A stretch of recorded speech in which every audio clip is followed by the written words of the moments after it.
Obrigado, Comunhão Espírita de Brasília.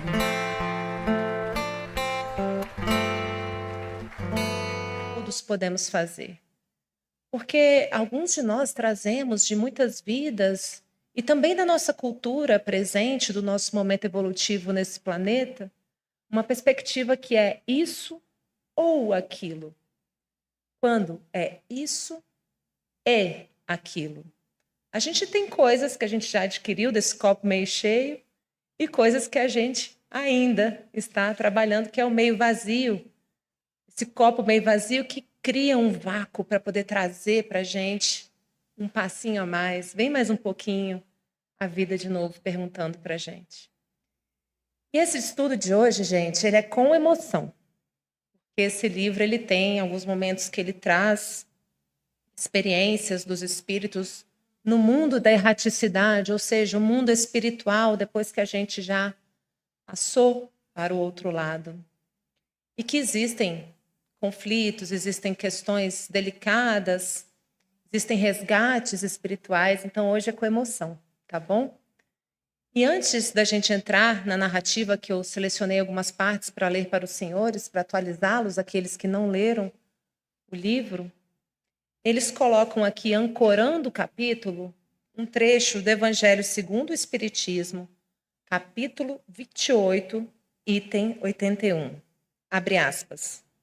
Para isentá-lo da obsessão, é preciso fortificar a alma, pelo que necessário se torna que o obsidiado trabalhe pela sua própria melhoria, o que as mais das vezes basta para o livrar do obsessor sem recorrer a terceiros. Eu vou repetir. Para isentá-lo da obsessão, por exemplo, quando uma pessoa está passando por um sofrimento espiritual provocado por um obsessor, é preciso fortificar a alma, pelo que necessário se torna que o obsidiado trabalhe pela sua própria melhoria. Então, a gente fala que toda obsessão espiritual começa numa auto-obsessão. Aquilo que eu deixei a porta aberta para entrar em função dos meus aindas, em função dos meus aprendizados. Então, hoje, vamos combinar que todo mundo vai sair daqui sem precisar mais levar o chicote da culpa, do martírio. Esse livro se chama Reforma Íntima sem Martírio. Sem culpa, sem chicote, sem eu ficar achando que eu não presto, que eu sou mal, que eu sou fraco. Eu estou aprendendo ainda esta lição. E eu estou também comprometido a aprender cada vez mais. Com calma e com paciência com o meu próprio processo. Porque senão isso vira tortura íntima. Martírio íntimo. E o que acontece quando a gente se trata com essa rudeza, com essa agressividade, com essa exigência toda? Em geral, não é em todos os casos, mas em muitos casos, a forma com que a gente se maltrata, a gente também espelha esta maneira interna nas nossas relações. Isso vai maltratando e machucando as nossas relações mais próximas. A nossa relação com a nossa família de origem, a nossa relação na vida a dois, a nossa relação na vida profissional e a nossa relação com os filhos, com o mundo todo lá fora. Então, se eu puder pedir aos senhores que abram o seu coração para as palavras que eu estou aqui trazendo, por experiência própria e por testemunho próprio, é que vocês se abram para soltar esses chicotes e essa autocrítica feroz e os troque por uma lupa bem bacana, por uma autoanálise, uma autoobservação equilibrada, principalmente humilde. Porque essa palavra, humildade, vem de humus, terra. É a gente botar o pé no chão do que tem para hoje. Hashtag é o que tem para hoje. Hoje e amanhã é um novo dia. E esses ainda vão se transformando em aquisições. Então, nesse processo de obsessão espiritual, que muitos de nós já passamos, Podemos ainda passar a depender de um momento mais difícil da vida, não é porque alguém passou e saiu que não vai cair nisso de novo, porque às vezes a vida vem e nos convida a dar mais um passo. Então, como que começa essa higiene espiritual, esse cuidado, esse carinho, esse asseio no amor pelo nosso espírito? Começa com essa humildade que vai nos trazer a lembrança que nós todos somos aprendizes. Então, quando a gente se coloca na posição de aprendiz, a gente está protegido da gente ficar se elevando, perdendo o pé do chão, da terra, do humus. E às vezes, quando a gente está tão machucado e está tão inferiorizado, a gente vai e sobe lá para o pedestal da superioridade. E a gente sabe que a gente não é melhor do que ninguém. E a gente também não é pior do que ninguém. Então, quando a gente consegue se perceber como esse aprendiz e se coloca a caminho, como na leitura aqui a nossa querida Marta fez, no caminho do Evangelho com Jesus, a gente está protegido das nossas próprias quedas.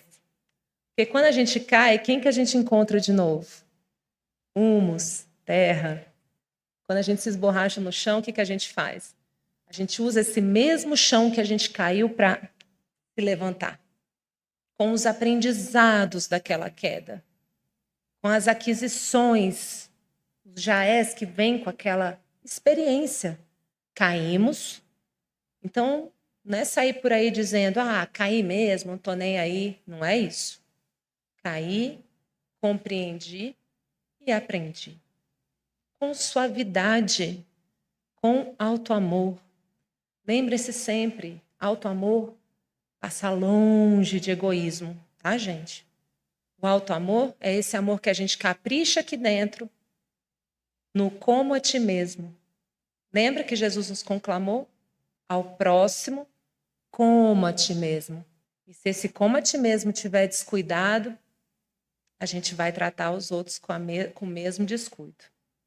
Então vamos para a história, porque é uma história com emoção. A gente fala aqui de uma excursão de uma equipe espiritual que vai à Terra, liderados por Dona Modesta, e eles vão ao encontro do médium Sinésio. E esse médium Sinésio é um médium bastante experiente, que já tem uma boa caminhada com Jesus na mediunidade, e ele é apelidado por um dos grandes mentores desse livro, que é o Dr. Inácio Ferreira, como isca mediúnica. Vejam vocês o nome, isca mediúnica. E, graças à índole corajosa e seu incomparável poder mental, ele tornou-se, o que se pode chamar, segundo Dona Modesta, um cangaceiro do Cristo. Aqui ela está se referindo não ao médium, mas ao Dr. Inácio Ferreira, como sendo um homem que viveu, durante algum tempo da sua vida na Terra, como um dos líderes do cangaço brasileiro, que pernoitou longos anos de sofrimento nas psicosferas pestilenciais do sofrimento. Então, ele adquiriu, nesse momento, uma vasta experiência sobre a maneira de atuação das trevas. Então, é ele a grande referência espiritual desse grupo, que, com Dona Modesta, vai se utilizar do arcabouço desse médium Sinésio para poder fazer um resgate espiritual de um irmão em sofrimento. E levar para o Hospital Esperança, que é o local onde eles fazem o recolhimento e o tratamento desses espíritos em sofrimento. Nosso irmão é o testemunho de que a proposta de Deus é a inclusão, jamais deixando nenhum de seus filhos sem a misericórdia do recomeço. Olha a imagem que esse livro de Hermance traz. Um cangaceiro. E todo mundo conhece as histórias do cangaço. Absurdas, violentas, ferozes.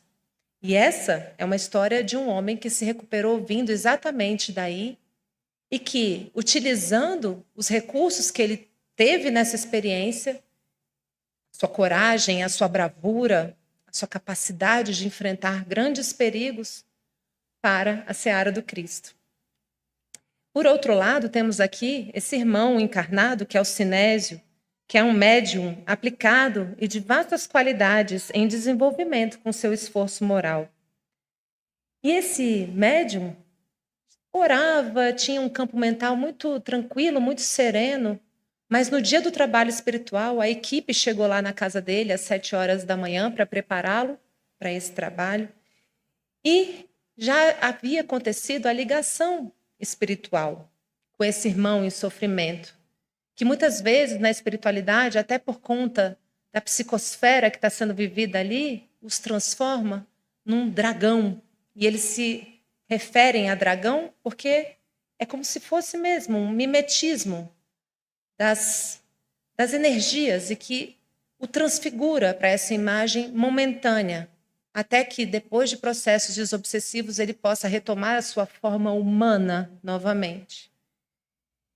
Então, nesse momento, o médium Sinésio já estava ligado a esse hóspede infeliz que induzia esse irmão tão lúcido a pensamentos e quadros de derrotismo, de raiva, um quadro de intensa pressão espiritual, essa pressão por testemunho que a gente estava falando agora há pouco. E aí, a gente vê que ele diz assim, essa pressão espiritual que caracteriza a obsessão simples, da qual ninguém está isento nas esferas terrenas. Víamos claramente o sofrimento do médium, o qual sabia lucidamente o que estava acontecendo. Ele sabia que a alteração no seu campo mental era uma alteração de fundo, de natureza mediúnica. E tinha junto com essa equipe 2 jovens aprendizes, e uma delas se chamava Rosângela, e que estava ficando muito aflita de ver a forma como esse médium estava passando mal e se transfigurando algumas horas antes do trabalho espiritual. E ela, em alguns momentos, ficava, puxa vida, ele está tão sofrido com essa aproximação desse espírito, desse dragão, que ele vai ter um negócio, ele vai ter um problema cardíaco. E aí os outros mentores mais experientes falavam, calma, Rosângela, tudo tem um fim útil. Ele é uma pessoa que sabe o que está fazendo, e nós também, confie. E aí, dentro dessa narração, disse que no momento em que chegou a aproximação e o tratamento que seria feito espiritual naquela noite, a tarefa de um dos participantes era inspirar o médium à oração. E sem dificuldades, esse experiente médium captou e colocou-se a orar. E eu vou ler aqui diretamente o trecho. Ele orou compungidamente, pedindo paz a Jesus pelas almas que lhe intensificavam as provas na vida espiritual. E ele o fez com tanta unção que, como se um caridoso golpe de expulsão provocasse o desligamento entre as mentes dele e do obsessor. E vimos o dragão literalmente caído ao chão. Havia acontecido ali o que a gente chama de um choque energético que afastou e terminou com aquela ligação, e isso era o trabalho necessário. Porque com essa energia que é colocada ali, que tem esse choque, que foi o item, né, de desconexão dos dois, foi a prece compungida e sincera do médium, pedindo auxílio pelos espíritos que o faziam ainda sofrer. Ele nem estava falando do dragão, ele estava falando dele mesmo, da própria vida. Tá? E aí, perto desse momento, estavam vários espíritos em sofrimento, outros dragões, que estavam ali para cobrar as contas desse dragão desmaiado no chão. E a equipe espiritual cercou todo o espaço, chegou ali e falou, não, aqui não. Então, quem apareceu nessa hora? Foi o cangaceiro de Jesus. Para surpresa do grupo, uma rede de acolhimento descia lentamente do alto, envolvida em uma chuva de luzes vivas e multicoloridas, com um propósito de abranger a todos. Irmão Ferreira, que é esse cangaceiro, surgiu em meio ao cenário e pronunciou no seu tom costumeiro. Gente, vocês me dão licença que eu vou fazer o tom que está aqui, tá?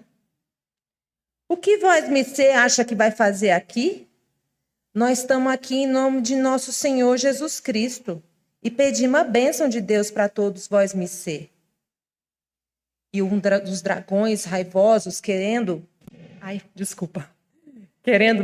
né, bater no dragão caído, disse: seu cangaceiro estúpido, quanto tempo você acha que vai proteger esse fracassado? E ele respondeu: e isso eu não sei responder, mas que agora nós vamos ter uma conversa de homem para homem, isso nós vamos. A rede descia provocando medo em todo o grupo pela natureza das forças elevadas que emitia. Era uma rede de proteção espiritual que estava vindo em busca desse dragão caído que está sendo tratado nessa noite. Dona Modesta, que é a líder do grupo, nos convocou à prece e com incrível rapidez os dragões se dispersaram. Entre palavrões e juras de vingança, ficou somente o obsessor caído.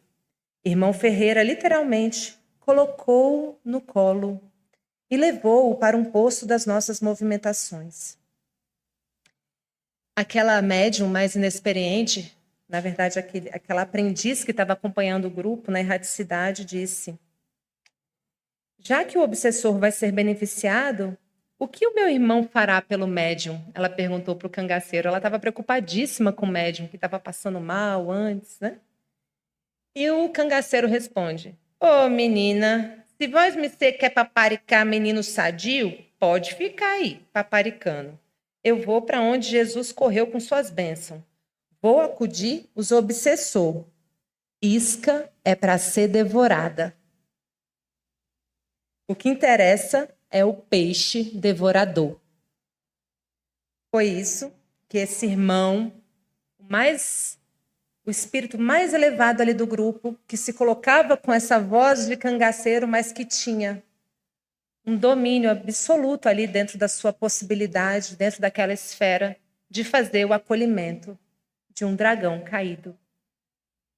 Ou seja, tudo aquilo que nós vivemos no nosso passado, daquilo que a gente se envergonha, depois pode ser utilizado na devida orientação, com o devido olhar, com o devido acompanhamento. Então, todos rimos do inesgotável bom humor de Ferreira, em pleno momento de tumulto e atenção. E ele saiu prontamente, levando o espírito necessitado. A rede de acolhimento foi recolhida junto com um grupo de cangaceiros, que a conduziram para um local de segurança para tratar dos irmãos em sofrimento. Que bênção a mediunidade com Jesus. Gente, aqui é o seguinte. Quando a gente vive uma história de obsessão espiritual, e eu sei por experiência própria, porque eu cheguei aqui em 2010, numa situação parecida, não era dragão, mas estava passando muito sufoco. E fui acolhida e fui recebida.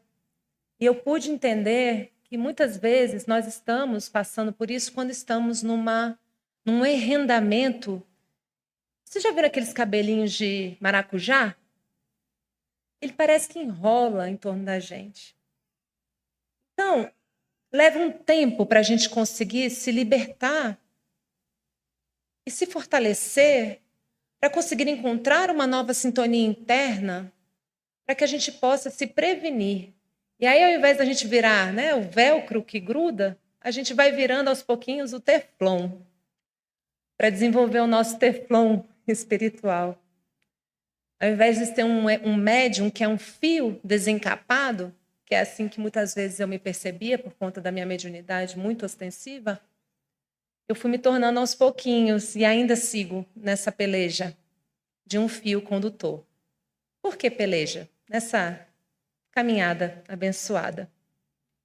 E é possível, minha gente, porque a gente pode, passo a passo, estudo a estudo, oração a oração, poder viver isso. Isso me torna um pouco, dadas as devidas proporções aqui do meu lugar, alguém que pode dar um testemunho, essa pressão por testemunho daquilo tudo que foi vivido e que é possível. Eu lembro que quando eu cheguei aqui, eu já tinha passado até por 2 cirurgias de retiradas de órgãos. Eu passava o dia inteiro, às vezes, sentindo uma raiva que eu não sabia de onde tinha vindo. Eu e meu marido tivemos 4 filhos e foi uma obsessão que eu vivi com meu segundo filho que faleceu. Então, eu estava sofrida por um filho falecido, eu estava doente e eu não conseguia me libertar, porque era meu filho. Então, imagina a dor. Era uma obsessão por sofrimento. E, ao mesmo tempo, era a melhor escola que eu poderia ter vivido. E, graças a Deus, o que eu precisei fazer naquele momento do lado de lá? Saber pedir ajuda. Saber recorrer a quem tem para dar. E buscar o auxílio espiritual dessa casa abençoada, que é composta de seres humanos em processo, assim como eu e assim como vocês. Então, nós todos também precisamos ter o recolhimento e o centramento para não exigir perfeição se a gente não tem ela para dar. Inclusive aos nossos irmãos que estão aqui a serviço, todos, e nós inclusos. E assim eu fiz. Tem aqui uma professora querida que me acolheu também e que me ajudou muito a entender e caminhar nesse caminho abençoado da mediunidade. E aqui, minha gente, a gente vê que em toda obsessão... eu quero ler uma parte aqui para vocês importante. Veja que aqui o grande necessitado a ser socorrido não era o médium, essa isca que estava pronta para ser devorada. É um médium que se fortalece cada vez que ele se coloca como isca, ele está fazendo esse trabalho mediúnico, é isso que a gente faz. E a gente fica um tempo ali, né, naquela perturbação mental, e quando a gente senta na mesa mediúnica, que vem aquela possibilidade do atendimento, como uma inspiração, tudo passa. E a gente confiar na equipe espiritual que está conduzindo. Então, quando ele diz, o importante não é a isca é para ser devorada. O importante aqui para a gente cuidar hoje é o peixe devorador, que ele falou, né? Do jeitinho dele. Em toda obsessão, a dor maior é sempre daqueles que não têm um corpo físico para abafar as traumáticas reminiscências de outros tempos. Ou seja, os espíritos em sofrimento, eles estão sofrendo muito mais porque eles não contam com o amortecimento do nosso corpo físico. E aí vem todo o sofrimento. Por isso que a gente precisa orar muito por aqueles que estão em sofrimento. E orar com confiança, não com medo, nem com pena, mas com dignidade, com respeito à caminhada espiritual dele. E com firmeza, e com segurança e com fé no Senhor Jesus. Os desencarnados sabem e podem mais pela liberdade de ação. Essa é uma outra diferença que eles trazem aqui, que é uma informação importante que eu quis trazer para vocês. E pela liberdade da natureza do mundo espiritual, os desencarnados, eles têm, sim, mais liberdade de ação, eles sabem e podem mais. Os encarnados, entretanto, estão mais bem aquinhoados de estímulos para vencer os circuitos viciosos da dor das recordações. Porque aqui, até em função do nosso véu do esquecimento, a gente tem competências maiores para começar de novo, e começar de novo, e começar de novo. Deixa eu ver meu tempo. Então, meus queridos, aqui, nessa chamada pressão espiritual por testemunho, a gente vê que se tratou de uma obsessão provocada, uma obsessão controlada. E aqui eles citam Allan Kardec, o codificador, sempre detalhista nas suas observações, quando ele pergunta aos espíritos, por que permite Deus que espíritos nos excitem ao mal?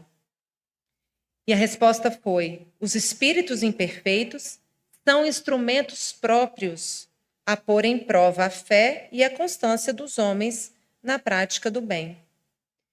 Ou seja, esses irmãos que nos visitam, esses obsessores, é quase como se fosse um personal trainer que está vindo nos testar.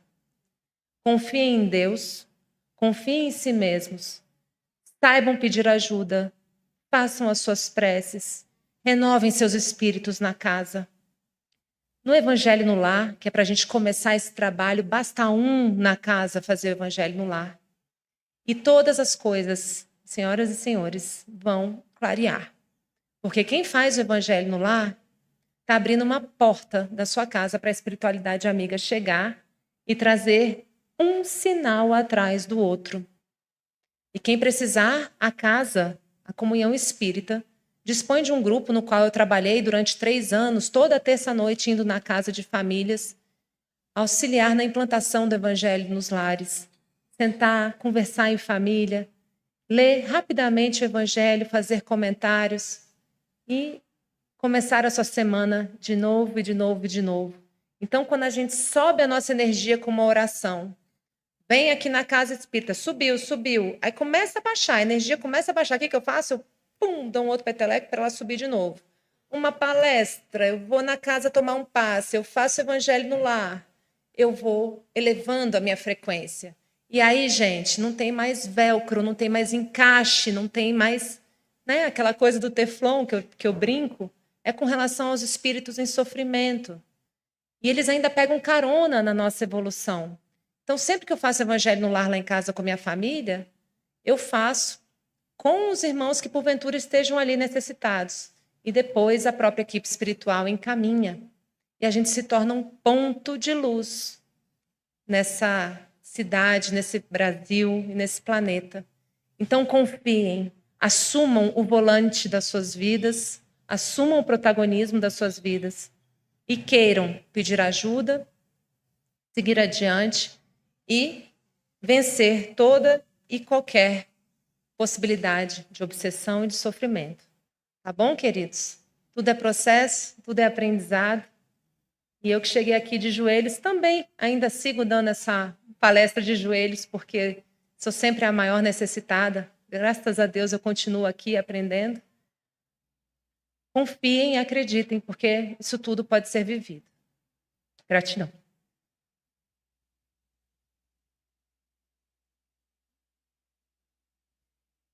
Bom, a Marta pediu para eu fazer a prece final. Então vou convidá-los a fechar os seus olhos, a se conectar com o seu coração, esse músculo que bate desde o primeiro dia da sua vida, que te trouxe até aqui. Que vocês possam agradecer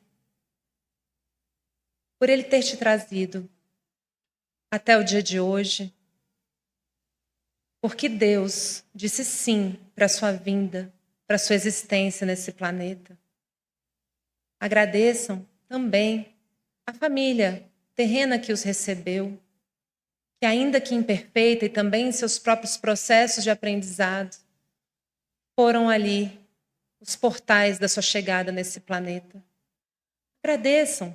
Agradeçamos todos nós, aqueles irmãos que nos acompanham nessa caminhada, todos os nossos professores da vida, familiares, amigos, as religiões às quais nos vinculamos em alguma fase das nossas vidas, todas essas escolas benditas.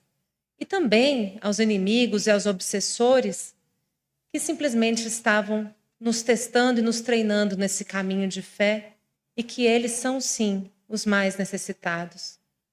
Que nós possamos sair daqui animados com essa certeza de que este planeta, essa terra é a grande escola, que a família é a grande oficina das nossas almas, que o nosso lar seja um lugar de luz bendito e sagrado, para que a gente possa refazer a nossa caminhada, a nossa estrada, e sermos também um pontinho de luz na vida dos outros.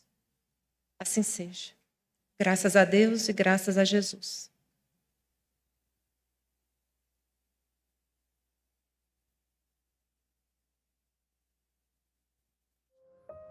Sejam bem-vindos à nossa sala de passe virtual da Comunhão Espírita de Brasília. O passe tem como finalidade auxiliar a recuperação física, mental e espiritual, substituindo os fluidos deletérios por fluidos benéficos. Durante o passe, temos uma troca de energias físicas, mentais e espirituais, guiadas pelo melhor sentimento, que é o amor. Essa energia amorosa auxilia no reequilíbrio dos pensamentos e emoções, restabelecendo a harmonia íntima. Assim, deve ser utilizado quando sentir necessidade ou até que se sinta reequilibrado. Nesse momento em que daremos início à aplicação do passe, pedimos que, em um ambiente tranquilo, você se coloque de forma confortável, fechando os olhos, respirando de maneira tranquila e serena, para que assim possamos sentir a presença do nosso Deus de amor, Senhor da vida e da misericórdia. Entrando em sintonia com o nosso mestre e amigo de todas as horas e com os mentores espirituais dessa casa, rogamos que nesse momento desça sobre nós todos os fluidos salutares e benéficos necessários ao reequilíbrio do nosso corpo físico, mental e espiritual. Senhor meu Deus, permita que os bons espíritos que me cercam me auxiliem nos momentos de dificuldade, que eu tenha a força necessária para continuar a caminhada no sentido do bem, do amor e da caridade. Traz, Senhor, a cura para os males do corpo e da alma, mas se não for o momento, traz o refrigério necessário para que eu continue a caminhada. Que nossos amigos espirituais possam visitar os nossos lares, abençoando a cada um que lá se encontra, trazendo a alegria de viver, a paz, a harmonia e que cada um possa colocar o amor do Mestre Jesus em seus corações. Que também os mentores espirituais possam visitar os nossos ambientes de trabalho, levando a cada canto a tranquilidade, a fraternidade e a serenidade. Que esses bons fluidos se estendam para cada um de nós, amigos e familiares, trazendo o conforto que tanto desejamos, a coragem e a fé para continuarmos a nossa estrada da vida. Estamos chegando aos momentos finais de nosso passe. Faremos então a oração que o Mestre Jesus nos ensinou. Pai nosso, que estás no céu, santificado seja o teu nome. Venha a nós o teu reino. Seja feita a tua vontade, assim na terra como no céu.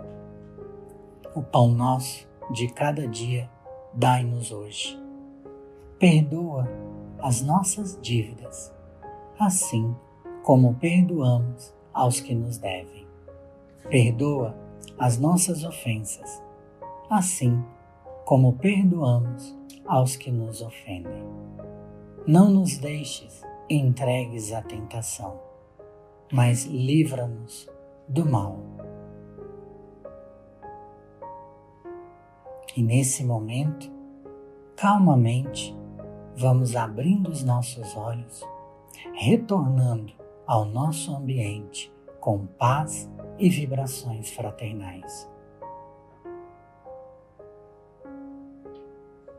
E agradecidos que somos ao nosso Mestre Jesus e aos mentores espirituais desta casa, damos graças a Deus, graças a Jesus, e assim seja.